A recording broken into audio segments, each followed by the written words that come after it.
Bismillahirrahmanirrahim. Alhamdulillahi rabbil alamin, wassalatu wassalamu ala sayyidil anbiya'i wal mursalin wa ala alihi wa ashabihi wa sallim. Amma ba'd. Leo tutasoma tafsiri ya sura Al-Falaq. Sura Al-Falaq imeteremshwa Makka na ina aya 5. Ni sura ya 113 katika mpangilio wa sura za msahafu. Imeitwa Al-Falaq kutokana na kutajwa kwa neno Al-Falaq ndani ya sura. Al-Falaq ni neno la Kiarabu lenye maana ya viumbe au mapambazuko au asubuhi.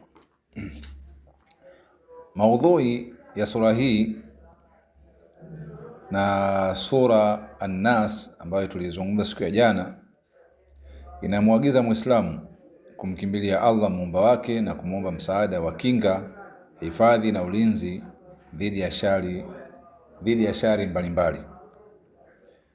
Bismillahirrahmanirrahim. Qul a'udhu birabbil falaq.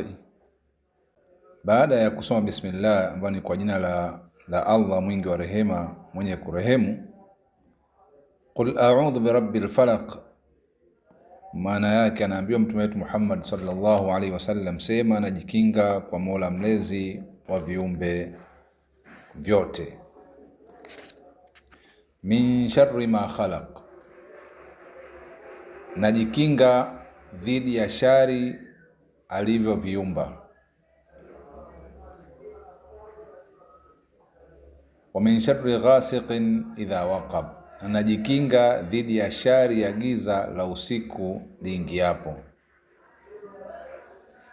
Wa min sharri naffathati fil uqad, na najikinga dhidi ya shari ya wanawake wanaopulizia mafundoni. Wa min sharri hasidin idha hasad, na najikinga dhidi ya shari ya hasidi anapohusudi. Sura hii na sura An-Nas tuliyozungumzia siku ya jana ni sura zilizoshuka ili kumwelekeza mtume, na kwa maana hiyo kumwelekeza kila Muislamu kumkimbilia Allah na kumwomba msaada wake katika kufanikisha majukumu ya kuitumikia dini yake, na pia kumkimbilia Allah na kumwomba ulinzi na kinga dhidi ya shari mbalimbali. Muislamu katika harakati zake hukumbana na changamoto na mambo magumu mbalimbali mengi. Uwezo wake binafsi na wa peke yake hautoshi kuzishinda changamoto hizo. Anahitaji msaada na pia kinga na ulinzi. Msaada wa hakika, ulinzi na kinga thabiti haipatikani isipokuwa kwa Allah peke yake, muumba mbingu na ardhi na vyote vilivyomo ndani yake. Kufuatia maelekezo ya sura hii na sura An-Nas, mtume alikuwa akizitumia sura hizi kama kinga. Ametaja Imamu Tirmidhi na Imamu Nasai na Ibn Majah wakinukuu kutoka kwa sahaba Abu Sa'id al-Khudri, Allah muiradhi, akisema kuwa mtume alikuwa anajikinga dhidi ya majini na vijicho vya binadamu mpaka zilipoteremka sura 2 za kinga. Aliacha kila kisichokuwa hizo. Sura imeanza kwa Allah mtukufu kumwagiza mtume wake Muhammad sallallahu alaihi wasallam kuomba kinga kwa Mola mlezi wa viumbe vyote dhidi ya shari alivyoviumba. Viumbe wana kheri lakini wana shari pia. Shari ndiyo inatakiwa kuepukwa ili kheri iendelee kutoa manufaa. Shari ya giza la usiku ndiyo iliyoanza kutajwa. Usiku na mengi, wanyama wakali na wadudu wakali mara nyingi huu ndio muda wao wa kuinda. Huu pia ni muda wa wezi, vibaka, majambazi na mashetani watembeao usiku. Na pia ni muda wa watesi na wafitini wanaokwenda nyumba hadi nyumba kusambaza fitna. Usiku ndio muda wao wa kusambaza shari hizo. Ni muda wa mawazo na tafakari zinazompa mtu msongo wa mawazo na kadhalika. Yote haya kwa kiwango kikubwa yanafanyika usiku, na kwa kawaida huwa yanatia hofu, yanaogofya na athari hasi katika afya ya mwili na akili. Mwanadamu anahitaji ulinzi na kinga dhidi ya shari hizi, na anaagizwa aombe kinga hiyo kwa Allah tu. Shari ya wachawi. Uchawi, pamoja na kuwepo kwa tofauti za wanazuoni juu ya uwepo wake na uhakika wake, lakini upo na una athari kwa idhini ya Allah, ama kwa hakika yake, ama kwa kiini macho. Mwanadamu anahitaji ulinzi na kinga dhidi ya shari hii, na tumeona wametajwa wachawi wanawake hapa kwa sababu wakati Qur'ani inashuka walikuwa mstari wa mbele katika kumfanyia mtume uchawi ili kumkwamisha na kumyumbisha katika majukumu yake.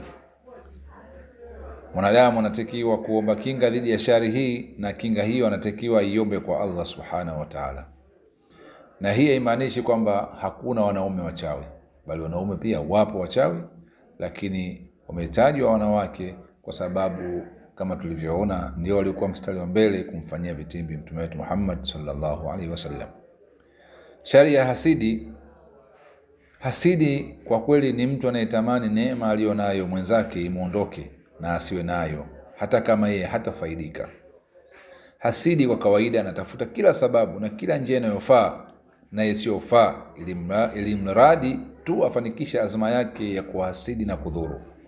Hii ni hatari inayosababisha kuleta madhara ya mwili na akili pia. Hii ndiyo ile Waswahili wanayoita kijicho. Hasadi na kijicho kina siri ya kuleta madhara mwilini na akilini. Muislamu anahitaji ulinzi na kinga dhidi ya shari hii, na kinga hiyo anatakiwa iombe kwa Allah subhanahu wa ta'ala. Ama mtu kutamani kupata mafanikio kama alionayo mtu mwingine, hii inaitwa kuhusudu, na haijakatazwa. Sio haijakatazwa, lakini inahimizwa na ndiyo chachu ya maendeleo ya mwanadamu. Sahaba Abdullah bin Umar, Allah amuiradhi yeye na baba yake, anamnukuu Mtume Muhammad sallallahu alaihi wasallam ya kwamba amesema kuwa hakuna kuhusudu isipokuwa katika mambo mawili. Mtu ambaye Allah amempa Qur'ani na akawa anaisimamia, anaiamini, anaisoma, anaielewa na kuitekeleza, yani kwa mafunzo yake, na kuitangaza pia nyakati za usiku na nyakati za mchana. Na mtu ambaye Allah amempa mali, kwa hiyo anaitoa mali hiyo katika njia za kheri nyakati za usiku na nyakati za mchana. Uislamu umetufundisha njia nyingi za kuomba ulinzi na kinga kwa Allah. Miongoni mwa njia hizo ni hizi zifuatazo. Ya kwanza, kusoma aya al-Kursi wakati wa kulala. Kusoma aya al-Kursi asubuhi na jioni. Kusoma aya mbili ya 285 mpaka 286 ya sura al-Baqara wakati wa kulala. Kusoma sura 3 al-Ikhlas, al-Falaq na an-Nas mara 3 asubuhi na jioni. Na pia kutoa sadaka. Sura hii pamoja na sura an-Nas na sura al-Ikhlas inapendekezwa isome katika maeneo yafuatayo. La kwanza, wakati wa kulala. Mtume Muhammad sallallahu alaihi wasallam alikuwa akiviweka pamoja viganja vya mikono yake kama mtu anavyoomba dua, anavipulizia chembe za mate kwa mdomo wake, anavisomea sura 3 hizi, al-Ikhlas, al-Falaq na an-Nas, na alafu anajipangusa kwa viganja hivyo sehemu za mwili wake anazoweza kuzifikia. Anafanya hivyo mara 3. Baada ya swala ya faradhi, Mtume pia alikuwa akisoma sura hii pamoja na sura al-Falaq na an-Nas baada ya swala za alfajiri, adhuhuri, alasiri, magharibi na isha. Asubuhi na jioni Mtume ametufundisha umuhimu wa kuisoma sura hii pamoja na sura al-Ikhlas na sura an-Nas mara 3 asubuhi na jioni kama kinga dhidi ya shari za aina mbalimbali. Na tunajifunza kupitia sura hii ya kwamba Muislamu anatakiwa kuomba ulinzi na hifadhi kwa Allah Pia inatufundisha kwamba sura hii ni miongoni mwa sura anazotakiwa Muislamu kuzisoma katika maeneo yafuatayo ambayo tuliyatangulia kuyasema hapo: wakati wa kulala, na pia anapoamka asubuhi, alfajiri na jioni, na katika swala zote inatakiwa aisome sura hii. Kwa hiyo sura hii ni kama kinga ya shari mbalimbali, na inatakiwa mtu aisome asubuhi na jioni. Na pia inatufundisha kwamba Muislamu siku zote anatakiwa mwenye kuchukua tahadhari ili kabla hayajamkuta mabaya. Na kama pia inavyotufundisha kwamba uchawi ni haramu na hasadi na kijicho ni haramu pia. Baada ya kusema haya, tumwombe Allah subhanahu wa ta'ala atupe taufiki, atuepushe na shari mbalimbali, atuepushe na kijicho na hasadi, na atujalie kuwa na husuda ya kuyataka kuyafanya yale yaliyokuwa mema na kuachana na yale ambayo yalikuwa maovu, na tukinge na hasadi na kijicho. Wabillahi tawfiq. Wassalamu alaikum wa rahmatullahi wa barakatuh.